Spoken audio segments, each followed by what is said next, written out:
Ada sepotong kisah menarik mengenai Al-Qadi Iyad. Beliau merupakan salah seorang sab'atur rijal, yaitu 7 orang wali dan ulama yang makamnya paling banyak diziarahi di kota Marrakesh, Maroko. Suatu ketika beliau berkunjung ke salah seorang sahabatnya, dan di sana beliau mendapati sebuah kitab yang sangat menarik untuk dibaca.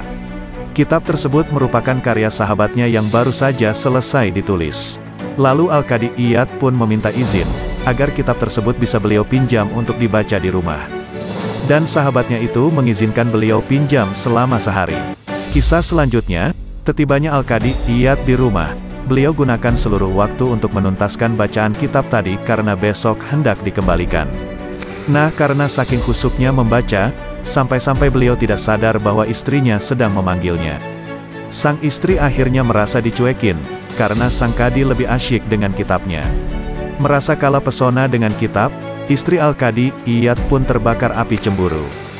Keesokan paginya, Qadi Iyad beranjak ke masjid hendak menunaikan salat subuh berjamaah.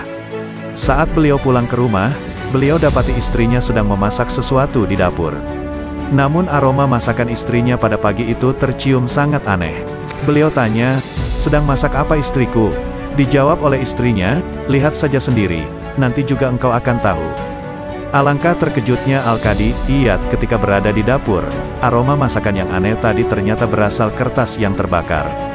Beliau teliti dengan seksama kertas yang terbakar itu. Rupanya itu merupakan kitab yang beliau pinjam kemarin.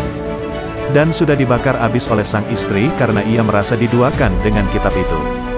Di tengah situasi yang kacau balau itu, beliau segera bergegas ke ruang bacanya untuk menyalin ulang apa saja yang beliau ingat dari yang telah beliau baca semalam.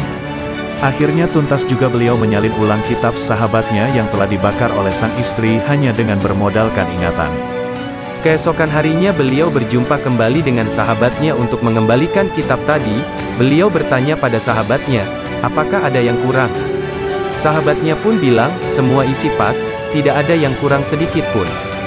Belajar dari peristiwa yang dialami oleh Qadi Iyad, sebagai suami mestilah bersabar dalam mendidik istri. Dan seorang suami juga harus peka terhadap istri, jangan sampai mengabaikannya, apalagi lalai dengan smartphone saat bersama dengannya.